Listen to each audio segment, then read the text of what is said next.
May the words of my mouth and the meditations of all our hearts be ever acceptable in thy sight, O Lord, our rock and our redeemer. Amen. Please be seated.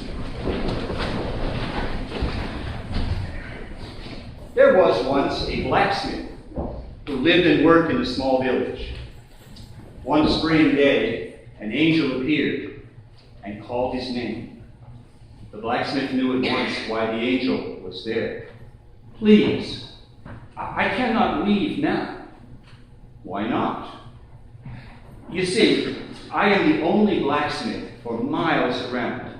All of the farmers are ready to plant their crops, and they need me to make necessary repairs to their plows and equipment.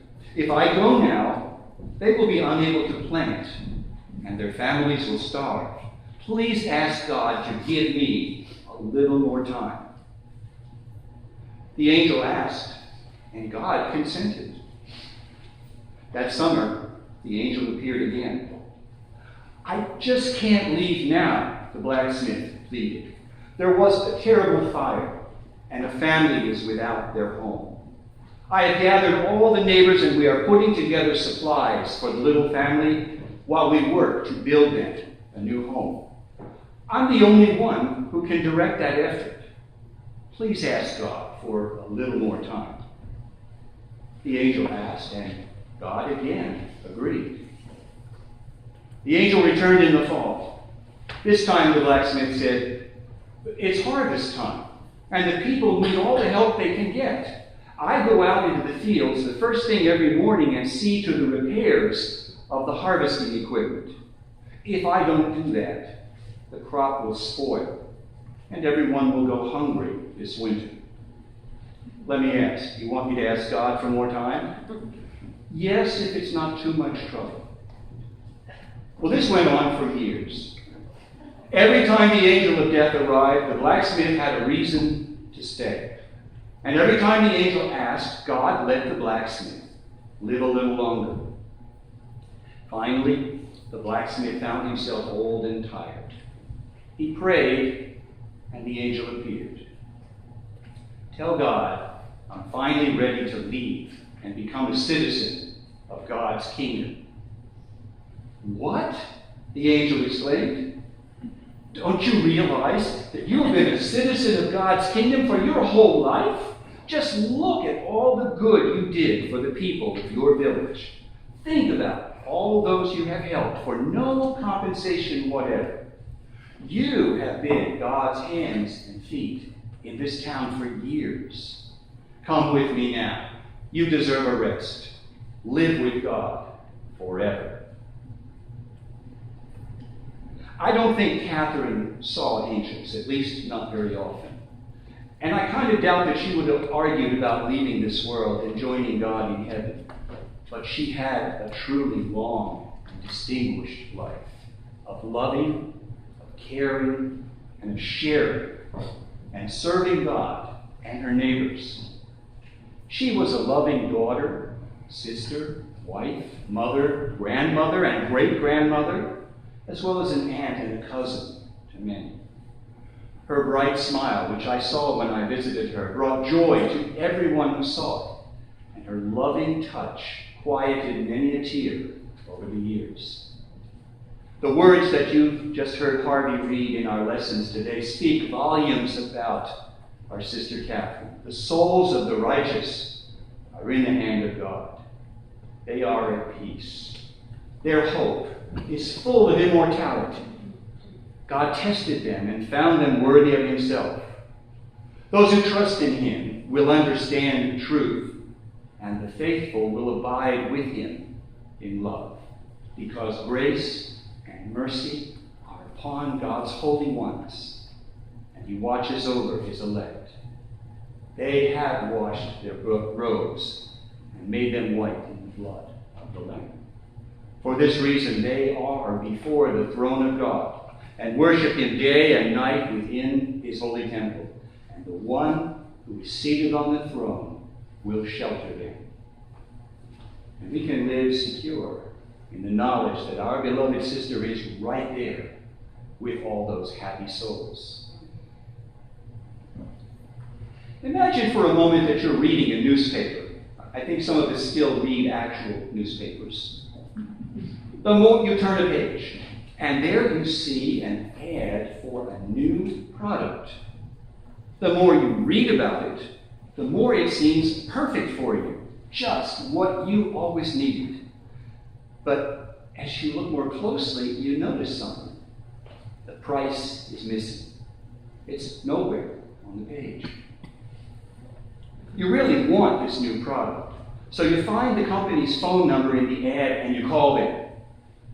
And after just a couple of rings, you hear that dreaded voice that says, "Your call is very important to us. Please hold, and the next available representative will be with you." But only a short time passes, and then a cheerful voice greets you and says, "How may I help you?" You explain the problem. Great product, nice ad, no price. The customer service rep says, "Really? Well, let me look." Shortly, she returns and says, "You're right, I can't understand it. Whoever placed the ad must have forgotten to include the price." When you ask what the price is, she says, "Oh, that's a different department.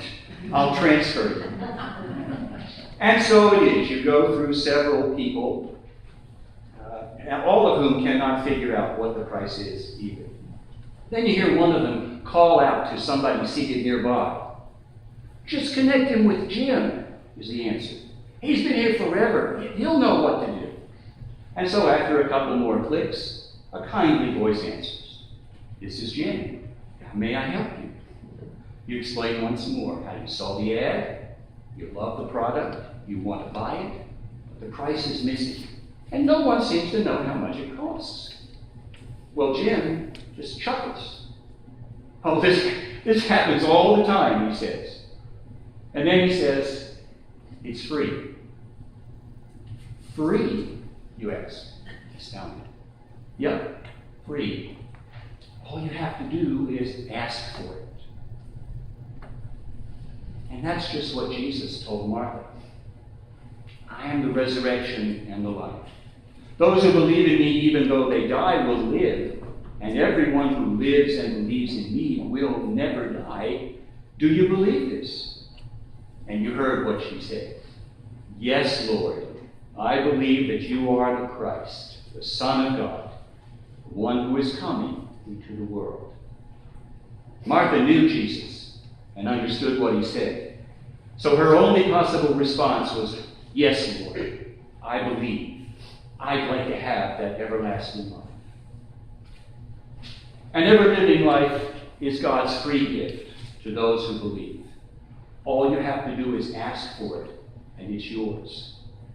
Catherine asked for it. She asked when she was baptized. She asked for it when she was confirmed. She asked for it every time she approached the altar to receive Holy Communion. And she asked for it when she bade farewell to her parents, her 5 brothers and 4 sisters, and her beloved Harry.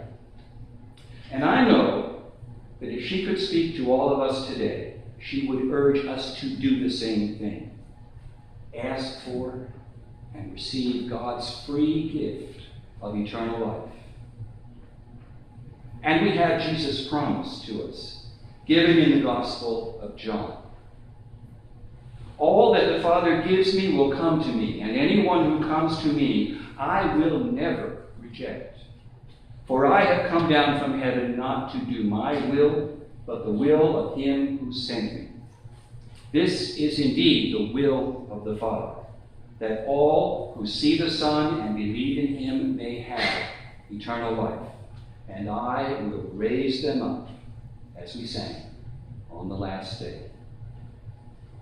Our prayer today for everyone here, for all those whom we know and love, is that we will join our sister Catherine and all the saints in that everlasting joy and glory with Jesus forever.